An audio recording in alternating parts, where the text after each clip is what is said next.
Have you ever been unsure about diets? Here's a picture of something that's unsure. You have two ways to go. Do I do low fat? Do I do low carb?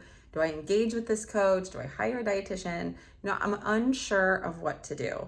And when you're in moments of being uncertain or doubtful, or what is this word, indecisive, take a step back and ask these two questions. What am I wanting to feel? And what am I wanting to have with this decision? So many times in pivotal moments in our life, we're just wanting to feel something. We're just wanting to have something. And it's not about the actual diet or the actual practitioner or coach that you're trying to work with.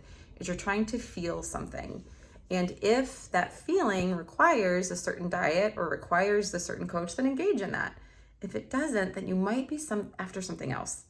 You might be actually wanting something that you already have, something that you already have access to.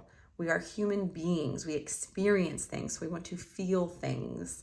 We don't necessarily want to have things. We want to follow certain plans. So if you're unsure, just ask yourself, what am I wanting to feel with this decision? And what am I wanting to have with this decision? And you might answer it yourself. You might already have access to it. And you can serve yourself. I hope this helps.